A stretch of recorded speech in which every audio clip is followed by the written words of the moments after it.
أعوذ بالله من الشيطان الرجيم. بسم الله الرحمن الرحيم. السلام عليكم ورحمة الله وبركاته. وعليكم السلام. الحمد لله رب العالمين. الصلاة والسلام على أشرف الأنبياء والمرسلين وعلى آله وأصحابه وقرابته وأزواجه وذريته أجمعين. أما بعد, sama kita hormati seluruh pengurusan masjid saksi, mulai dari ketua, sekretaris, bendahara, seluruh kepengurusan. Semoga diberikan sehat walafiat dan terus mengembangkan kegiatan-kegiatan syiar Islam di masjid ini, dan mudah-mudahan membawa syafaat kebaikan di yaumil qiyamah. Amin. Juga yang kami hormati seluruh jamaah salat zuhur yang dirahmati oleh Allah Subhanahu wa taala. Mari kita bersyukur kepada Allah Subhanahu wa taala pada Ramadan yang ke-12 ini. Kita masih diberikan oleh Allah nikmat, kita masih diberikan oleh Allah kekuatan, karena kita tak tahu kapan akan berakhirnya nikmat ini dalam tubuh kita, dan kapan pula akan berakhirnya kesempatan yang Allah berikan ini. Maka mari kita dekatkan diri kita kepada Allah, agar semua apa yang kita lakukan bernilai ibadah, bernilai pahala di hadapan Allah Subhanahu wa taala. Amin. Selawat dan salam mari kita perbanyak kepada Nabi kita, Rasul kita Muhammad Rasulullah sallallahu alaihi wasallam. Allahumma shalli wa sallim wa barik alaihi. Mudah-mudahan dengan seringnya kita berselawat, harapan kita di yaumil qiyamah kita mendapatkan syafaat, dan bersama Rasulullah kita masuk ke dalam jannah. Amin. Ya Rabbal Alamin. Amin ya Rabbal Alamin. Adapun yang akan kita sampaikan pada siang ini dengan waktu yang sesingkat-singkatnya, dan bagaimanapun Bapak Ibu banyak kegiatan agenda hari ini, dan kita bahas mengenai tentang hifzul minal lisan, menjaga lisan fi syahr Ramadan, pada bulan Ramadan. Kenapa ini kita bahas?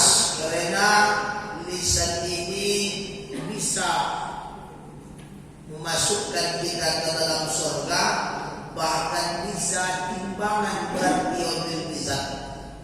Juga lisan ini bisa menjerumuskan kita masuk ke dalam neraka, bahkan bisa memberatkan timbangan kita, timbangan dosa kita di hadapan Allah Subhanahu wa taala. Makanya dalam Al-Quran ada dua yang ditutup Allah. Satu, Allah gunakan khatamallahu ala qulubihim, Allah tutup hati mereka. Satu, al-yawma nakhtimu ala afwahihim, kami tutup mulut mereka. Sama-sama kalimatnya tutup. Satu, Allah tutup hati, satu lagi Allah tutup mulut mereka. Tapi kalau sudah Allah tutup hati, maka hamba ini tidak akan mendapatkan hidayah. Macam mana pun pintarnya awak menyampaikan tausiah, macam mana pun capeknya awak memberikan dia kebaikan, semua yang dipandangnya tak ada gunanya, karena hati sudah ditutup Allah Subhanahu wa taala. Tapi kalau masih Allah tutup mulut itu, masih ada harapan hidayah, masih ada petunjuk yang diberikan Allah. Maka oleh karena itu, jangan sempat lisan yang Allah berikan kepada kita, lisan yang Allah berikan kepada diri kita, malah kita bawa semakin jauh dari Allah Subhanahu wa taala. Bapak Ibu jemaah salat zuhur yang dimuliakan Allah. Tadi saya membaca buku yang saya baca ini, buku sekolah Bapak Ibtidaiyah. Ada hadis dalam buku Al-Lisanul A'la yang dikarang oleh Imam Ghazali. Kata Katanya begini hadis itu kata Rasul. La yastaqimu imanu 'abdin hatta yastaqima qalbuhu. Tidak akan bisa lurus iman seorang hamba hatta sehingga yastaqima qalbuhu, sehingga hatimu lurus. Wala yastaqimu qalbuhu, dan tidak akan lurus hati seorang hamba hatta yastaqimu lisanuhu, sehingga lurus juga lah lisan yang berbicara. Ada 3 hukuman.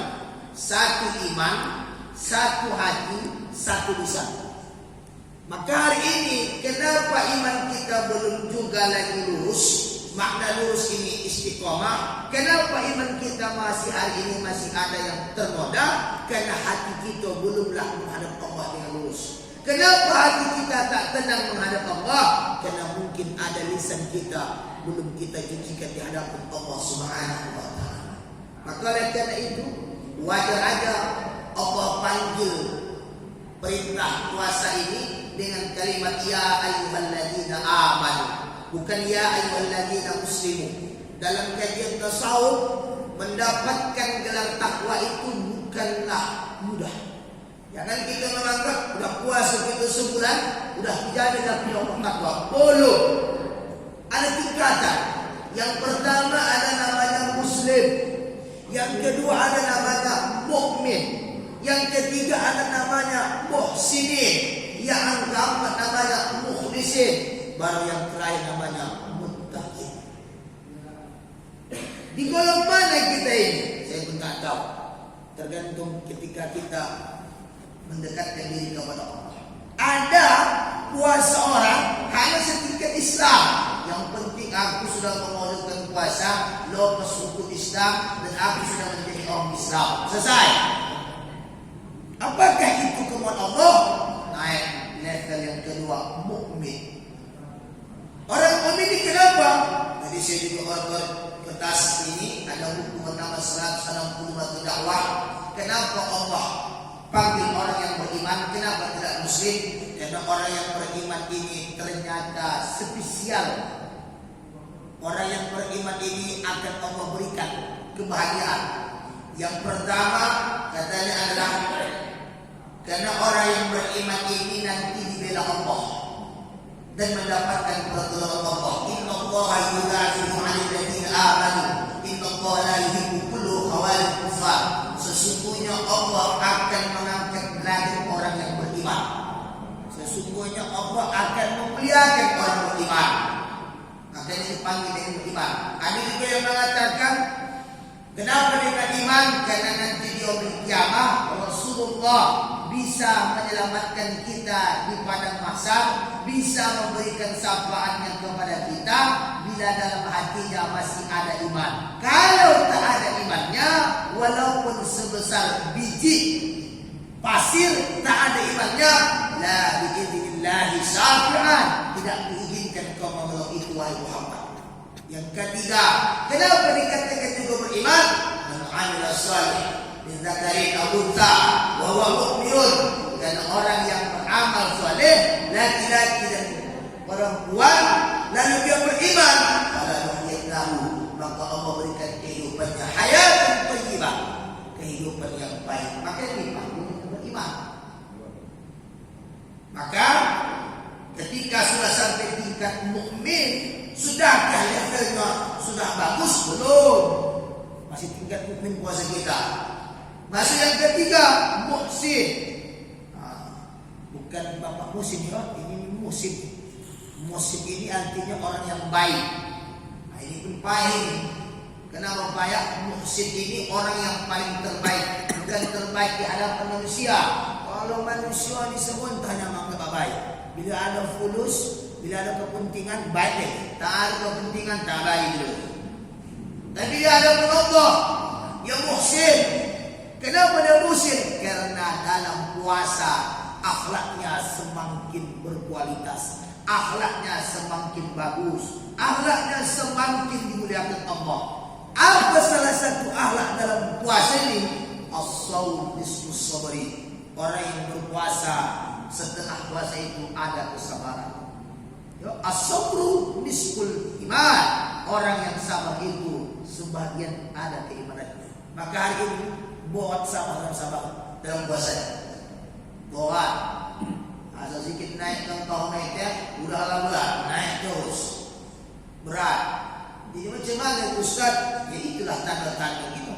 Apakah puasa kita tingkat maksud? Apakah dalam buku Ihya Ulumuddin kata Imam Ghazali dibanggakan Allah Ta'ala kita di hadapan malaikat. Apa kata? Hai malaikat, dulu kau bilang kuciptakan manusia tak ada gunanya. Kuciptakan makhluk membuat kehancuran. Lihat, mereka hari ini beramal kena aku. Ditahankan mereka tak makan, uang mereka ada. Ditahankan mereka minum pun ada. Ditahankan mereka syahwat mereka untuk tunduk kepada aku. Maka ketika mereka meninggal dunia, wahai malaikat, catat nama mereka, karena mereka adalah seperti bayi yang baru dilahirkan dalam pandangan. Luar biasa. Maka disambut dengan fitrah. Selesai Ramadan ini fitrah, kembali kita suci. Tapi pertanyaannya, apakah kesucian itu bisa kita jawab, kita jaga sampai 10 Ramadan akan datang, 10 bulan ke depan? Ini terkadang begitu habis puasa balik ternoda. Poin yang pertama. Yang kedua, kata Rasulullah, yakum wal ghibah fa innal ghibah asyaddu minaz zina. Biasanya kalau kita memahami hadis yang sering kita dengar, al-fitnatu asyaddu minal qatl. Fitnah itu lebih kejam daripada pembunuhan. Tapi satu hadis lain pula, al-ghibatu asyaddu minaz zina. Ghibah itu lebih kejam daripada orang yang berbuat zina. Tapi zina ini dosa besar, betul. Ghibah juga dosa. Kenapa ghibah lebih berdosanya? Kata Imam Ghazali, ketika nanti di yaumil qiyamah di padang mahsyar, orang yang berzina ini betul-betul bertaubat, betul-betul mengaku kesalahannya, lalu dia insyaf mendekatkan diri kepada Allah, maka Allah terima taubatnya, Allah terima amalnya, lalu Allah tempatkan dia di dalam surga al-jannatun na'im. Tapi ada riba. Riba ini kalau bahasa kampung kita membuat sinar kita. Mencari tukang buang saya tahu dia. Ya, dia bercermin, bukan mukanya nampak muka orang. Ini dia. Asal ada muka orang makin gigi pas. Ya, segala macam lah. Sehingga tak tahu dia.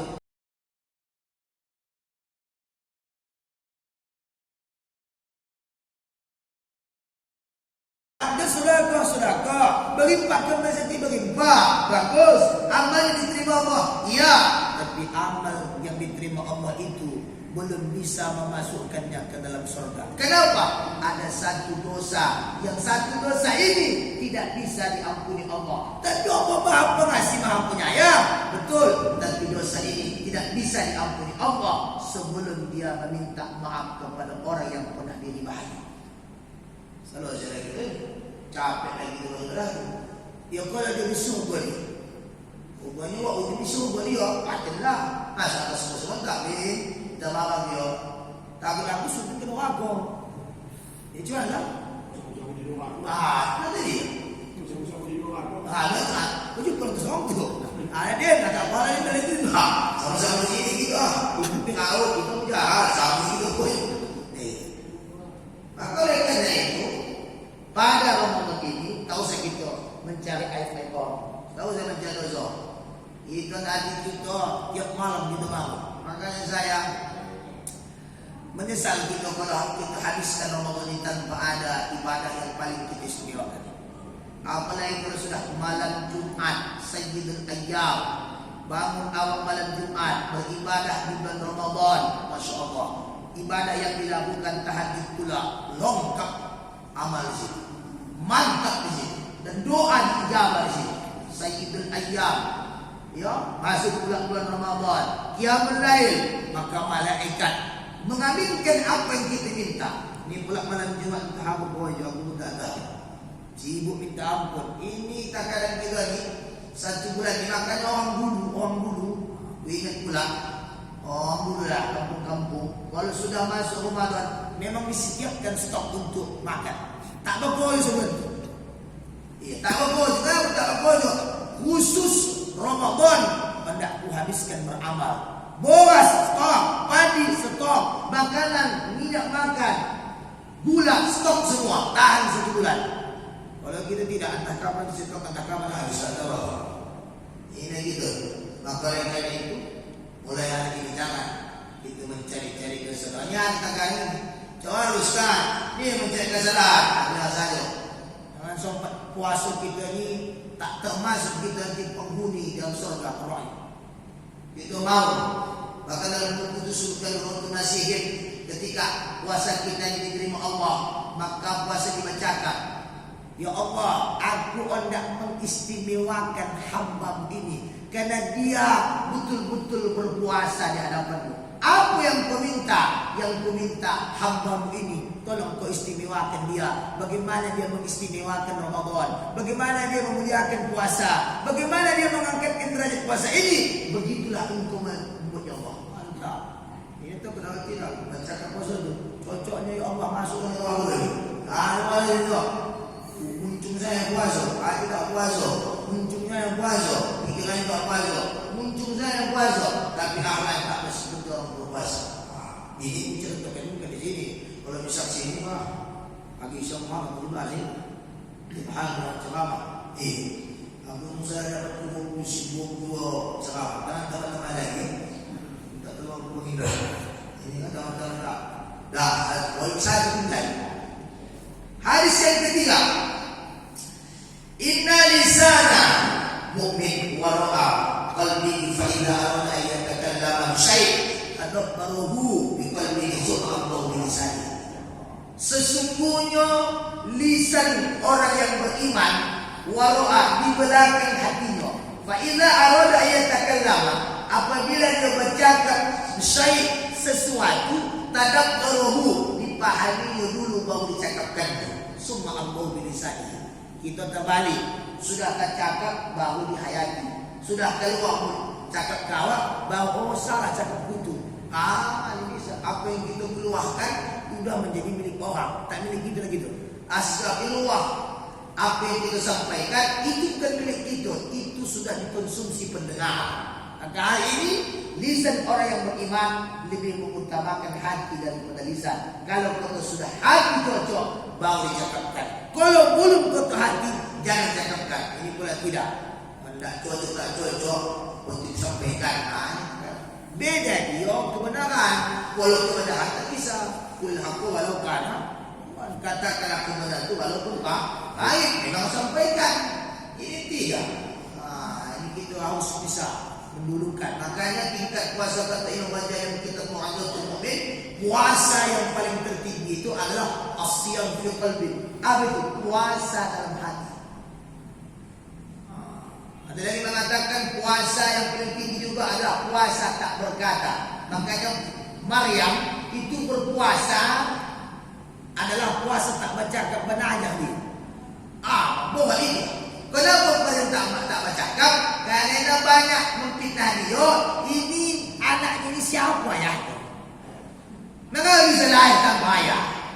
Siapa dah kau? Maka Allah berikan kuasa anak itu bisa bercakap. Maryam tak bercakap. Maryam tutup mulut sebelum Allah izinkan. Hutan juga. Kira-kira dari tadi pagi sampai hari ini ada bapak tak bercakap-cakap? Iwan, iwan itu terus. Kalau tak terus. Buat apa masalah? Buat. Ya, itu tinggal hakikat puasa. Oleh karena itu, mari kita utamakan hati kita dulu, baru kita cakapkan lisan kita.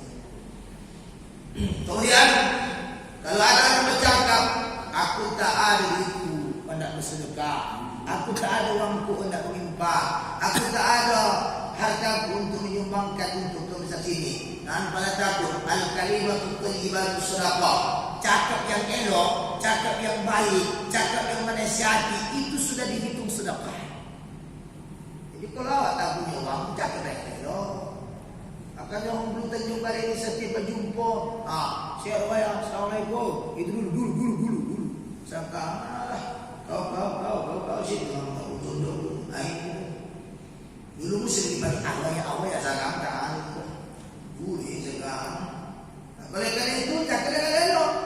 Cakap yang elok itu dihitung sedekah. Cakap manusia itu dihitung sedekah. Semakin banyak kita berkata yang baik, semakin banyak kita menasihati orang, maka dihitunglah cakap kita itu sedekah. Apa kata Rasul? Man asbaha dalam kitab nasibat. Man asbaha la yadhulma ala ahadin ghufir lahu. Siapa yang di pagi hari, jangan kafir.